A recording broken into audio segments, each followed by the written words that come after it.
sobre las bases de la percepción del habla y la música. Se llama percepción del habla los primeros procesos cuando captamos un sonido, y los procesos más complejos son la interpretación de dichos sonidos. La percepción del habla es el proceso por el cual los sonidos del lenguaje son escuchados, interpretados y comprendidos. El estudio de la percepción del habla está estrechamente vinculado a los campos de la fonética, lingüística, la psicología cognitiva y la percepción en psicología. La investigación en la percepción del habla trata de comprender cómo los oyentes humanos reconocen los sonidos del habla y utilizan esta información para comprender el lenguaje hablado. Proceso de fonación. ¿Cómo se produce la voz? El aire expirado pasa desde la tráquea a la laringe. Cuando hablamos, las cuerdas vocales se unen y la glotis se cierra. Las cuerdas vocales endurecidas y tensadas se aproximan a la línea media, pero la presión del aire empujado desde los pulmones hace que éstas se entreabran instantáneamente y debido a su elasticidad vuelven a cerrarse, produciéndose de este modo la vibración de las cuerdas vocales y generando un sonido denominado voz. La voz tiene tres propiedades: tono, intensidad y timbre. La percepción musical depende de la atención al medio ambiente, la intensidad de la música y la capacidad del oyente para comunicarse o identificarse. La percepción auditiva es la interpretación de los datos que llegan al sujeto a través de los sentidos. En la percepción auditiva interviene el oído externo y el oído interno. La percepción auditiva es un proceso objetivo y subjetivo. La educación auditiva debe trabajar todos los aspectos asociados al sonido. Existen evidencias recientes para considerar que la música está bien diferenciada de otros procesos cognitivos, ya que subyacen a sus redes neuronales muy especializadas. Las alteraciones selectivas que envuelven el procesamiento musical demuestran que las vías neuronales del lenguaje musical están separadas del lenguaje hablado y a su vez de los sonidos ambientales. La música desde la más remota antigüedad ha ocupado un lugar preferente en todas las culturas, siendo el lenguaje más universal. La música emerge innata de forma temprana en la evolución del ser humano como precursor del lenguaje hablado. Así los bebés son sensibles a melodías y ritmos incluso desde el vientre materno. Los humanos internalizamos la música dentro de nuestra cultura, ocupando a esta un importante rol de comunicación e interacción con la capacidad de expresar emociones a través de ella. Sonoridad es la capacidad de un sonido para producir una sensación sonora en nuestro cerebro. Depende de la intensidad de un sonido, pero también de su frecuencia, amplitud y otras variables, como pueden ser la sensibilidad al oído de quien escucha y de la duración del sonido. Tono y timbre. Su definición: la forma que es percibido el tono es lo que se conoce como altura del sonido, que determina como de bajo o alto. En ese sonido, aunque es normal que se utilice tono como sinónimo de altura. El tono es la sensación auditiva, atributo psicológico de los sonidos que lo caracteriza como más agudos o más graves, en función de la propiedad física, llamada frecuencia. El timbre es el matiz que caracteriza el sonido, que puede ser agudo o grave, según la altura de la nota que corresponde a su resonador predominante.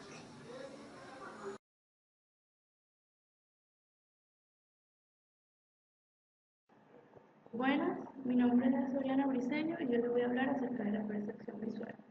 La percepción visual se refiere al acto de recibir a través de los sentidos imágenes o impresiones externas, la cual a partir de una función psíquica el organismo captura e interpreta la información, que llega de su entorno a través de los ojos. En el principio la luz siempre va a incidir un papel fundamental para poder observar un objeto. Luego entra el ojo, pasa por la córnea y luego después a la cámara ocular. Pero la percepción visual no solamente tiene un concepto físico, también tiene uno psicológico, la cual lo ha definido como el proceso cognitivo, en que la conciencia reconoce, interpreta y significa para elaborar juicios a partir de sensaciones captadas del ámbito físico y social. La filosofía la ha definido como la formulación de juicios sobre la realidad más allá de la existencia real del objeto. La percepción del color. El mundo material es incoloro. La materia posee la característica de absorber determinadas partes del espectro lumínico. La luz no es absorbida, es remitida y transmite estímulos de colores diferentes al de la ambientación general. ¿Qué queremos decir en este punto? Queremos decir en este punto que en realidad la luz y el objeto y la forma en la que está colocada el objeto es un papel fundamental para que nos refleje un color hacia nosotros. Por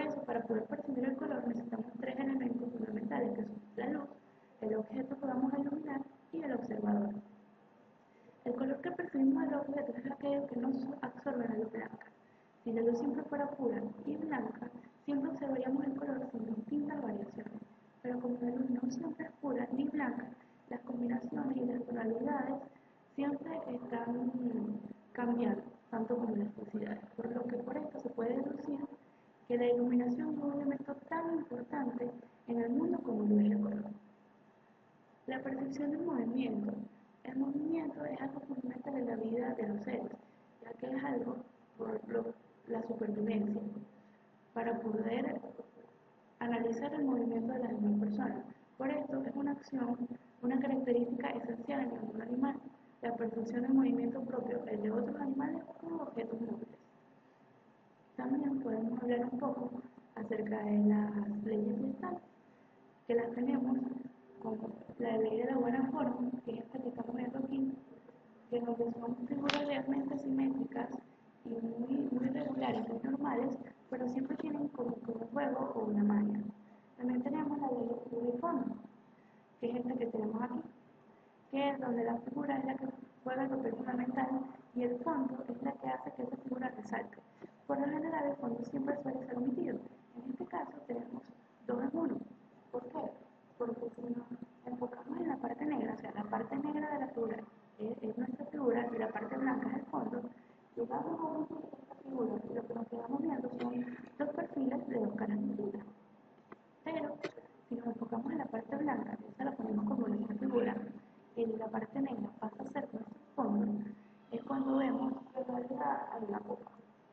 También tenemos la ley del cierre, que es en donde nuestro cerebro se encarga de cerrar esos espacios en aquellas figuras, ya sea en una línea que no está completa o en un cuadro que le falta alguna información. Nuestro cerebro se encarga de cerrarlo y crear una figura con eso. La ley del contraste es donde hay figuras distintas de tamaños, de colores, sobre sus cualidades, entonces contrastan unas con otras. La ley de la proximidad es donde los grupos tienden a agruparse porque se encuentran a una distancia muy pequeña. La ley de la similaridad es que lo que son iguales se agrupan. Y el movimiento de destino común, que es cuando se mueven de un lugar a otro, pero en la misma dirección. Entonces tienden a ser vistos como un conjunto o un grupo. Gracias.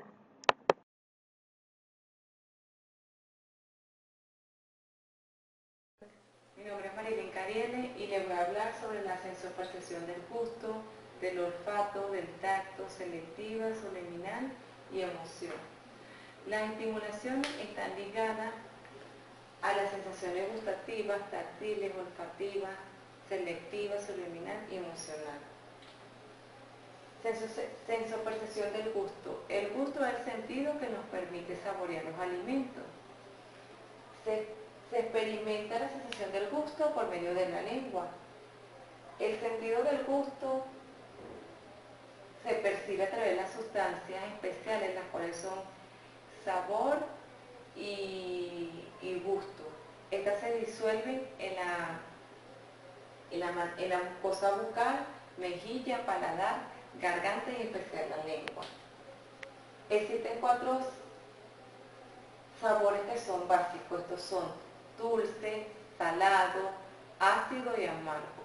En la cavidad bucal tenemos las amígdalas, las papilas casiformes, las papilas hemisféricas, las papilas filiformes, las papilas fulmiformes y las foliáceas. El funcionamiento del gusto está en la parte receptora. Tenemos los bulbos gustativos, los cuales están situados en la superficie de la lengua. La parte conductora está formada por los nervios glosofaringeo y facial. La transformadora está situada en la cara inferior del lóbulo temporal. Sensopercepción olfativa es el sentido que nos permite oler. Este fenómeno ocurre cuando ciertas sustancias son introducidas en la nariz y tenemos la sensación de oler. Esta sensación se da mediante la cavidad nasal y la inhalación de la respiración. Nos informa sobre los olores de los cuerpos y la calidad del aire que respiramos. Y también nos advierte acerca de las sustancias nocivas que puedan contener. Este se encuentra en la cara inferior del hemisferio del cerebro, en la circunvolución del hipocampo. El funcionamiento de esta receptora, la receptora es la pituitaria amarilla, se encuentra en la pituitaria amarilla, situada en la parte superior de la cavidad nasal. La conductora está formada por los nervios olfatorios. La transformadora está situada en la corteza del lóbulo temporal. Sensopercepción del tacto. El tacto es el sentido que recorre numerosos estímulos, los cuales son el tacto, la presión, el peso y los térmicos. Este se encuentra a lo largo de la circunvolución ascendente o rolándica del lóbulo parietal. Es importante porque gracias a él funciona como una alarma natural al cuerpo.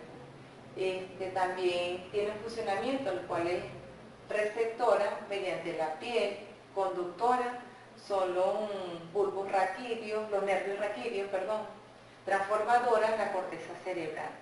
Gracias al tacto, si nos tapamos nos vendamos los ojos, podemos sentir cómo un objeto, si es redondo, si es liso, si es áspero, si es caliente, si es frío, si es cuadrado, si tiene aspecto de 6 caras, 4 caras, entre otros.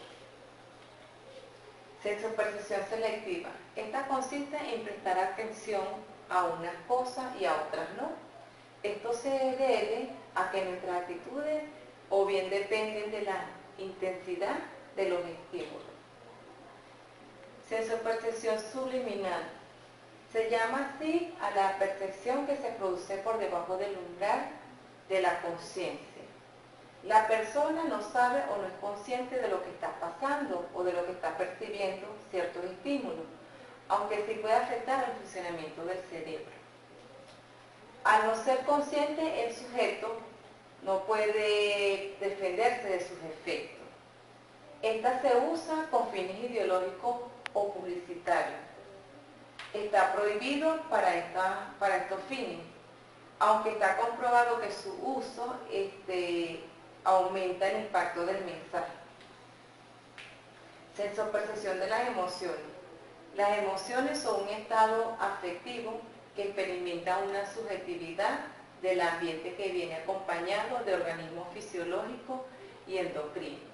Estos son de origen innato y se producen o se dan por medio de la experiencia. Las emociones tienen unas funciones adaptativas, las cuales son adaptativas a los organismos que nos rodean. Y es un estado que sobreviene súbita y bruscamente. Las emociones tienen 6 categorías, las cuales son miedo, que nos produce amenaza, peligro, y esto nos produce una ansiedad, una incertidumbre o una inseguridad. Alegría, diversión, euforia, gratificación, contento, da una sensación de bienestar y de seguridad.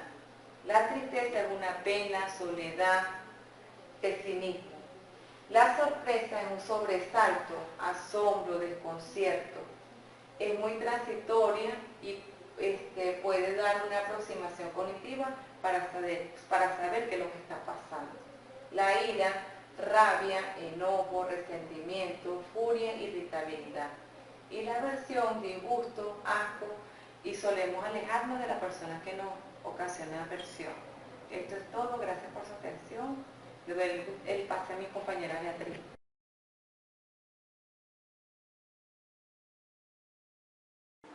Muy buenas noches, mi nombre es Beatriz Vázquez, estudiante de Psicología de la Universidad Yacambú. Hoy voy a hablarles sobre la comunicación, la ética y el juicio a través de la sensopercepción. Entonces tenemos que la comunicación es un concepto que es un concepto polisémico, ya que tiene varias acepciones. Tenemos que la comunicación la pueden ver reflejada como una interacción de los individuos a través o acoplando sus conductas en un entorno dado. también lo pueden ver como un sistema de transmisión de mensajes, y otra manera que la enfocan es como en la actividad económica, ya que en ella se encuentran lo que son los medios masivos como los periódicos, la televisión, internet, entre otros. Tenemos el concepto de comunicación según la psicología social. Concibe la comunicación como un término incluyente que abarca todo contacto o interacción entre sujetos, toda conducta humana. Según este enfoque, se basa en la comunicación, por lo que es imposible la socialización de cualquier individuo sin comunicación. A continuación tenemos entonces la clasificación de la comunicación según la interacción social. Tenemos la comunicación humana, que es la que se da cotidianamente entre los seres humanos. En ella se encuentra la comunicación verbal y no verbal. La comunicación verbal es aquella en la que se usa o se hace uso de la lengua, que tiene estructura sintáctica y gramatical. Tenemos la comunicación escrita, que es cuando el lenguaje se expresa de manera escrita, bien sea a través de una misiva o de mensajes de texto.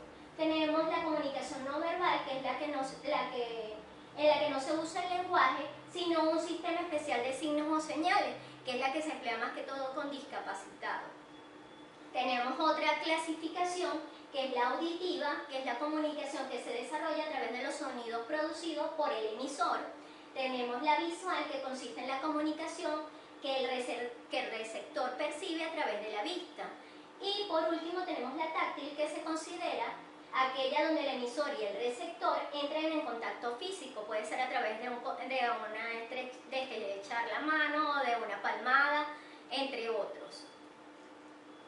Entre las estrategias para una mejor comunicación o interacción social, tenemos no realizar juicios previos, observar lo que dice y cómo lo dice la persona que nos está hablando o que nos está enviando un mensaje, asumir una postura activa, mantener el contacto visual hacia la persona que nos está hablando, realizar gestos que indiquen la escucha, articular sonidos que muestren nuestro interés durante la información, resistir distracciones, no interrumpir, no rechazar los sentimientos y no acudir con soluciones. Esta es una de las estrategias. Luego vamos a hablar de la ética. En un primer momento podemos hablar de una percepción ética. La ética es muy unida a lo que es la percepción, ya que nos indica, está basada en los valores que tiene cada ser humano. Sin embargo, dicen que el hombre, antes de conocer o reaccionar éticamente, tiene intuiciones ante ciertas situaciones. Cuando son situaciones desfavorables, se perciben los valores y luego captamos las soluciones que debemos dar. El hombre es capaz de comprender qué actos son razonables y cómo debe actuar según sus valores. Continuamos con lo que es el juicio. El juicio es un pensamiento que se afirma o se niega algo de algo. Según Aristóteles, el juicio es el pensamiento compuesto de más de una idea, pero dotado a la vez de una unidad especial que se logra por medio de la cópula. También podemos definir el juicio como el acto intelectual mediante el cual comparamos dos conceptos y afirmamos o negamos el uno del otro. Tenemos ahora los elementos del juicio. Los elementos del juicio: tenemos sujeto, predicado, cópula, es decir, que se muestra como si fuesen las partes de una oración. En el sujeto es el concepto del objeto del juicio, es decir, es el concepto de quien se predica o se dice algo. Tenemos el predicado, es el concepto que se aplica al sujeto, es decir, es lo que se afirma o se niega del sujeto. La cópula es aquello que establece que lo pensado en el predicado es propio o no es propio del objeto de juicio. Como ejemplo tenemos: el hombre es racional. El hombre viene siendo el sujeto, el predicado viene siendo racional y la cópula es, que pertenece, si lo vemos de manera de una oración, viene siendo el verbo, es el que me da el sentido a la oración. Y en este contenido, en el predicado, es propio del objeto del juicio. Establece que el hombre es propio el carácter racional. Para concluir, para nosotros el juicio es el acto por el medio del cual el entendimiento humano compone o divide afirmando o negando. El juicio es la segunda operación del espíritu, que une al afirmar o separar, al negar. El sujeto necesita comunicar sus pensamientos y lo hace a través de las palabras y el lenguaje. Es por ello que todo lo antes mencionado guarda relación lo que es la comunicación, la ética y el juicio, porque es lo que nosotros tomamos o practicamos en el día a día. Concluimos.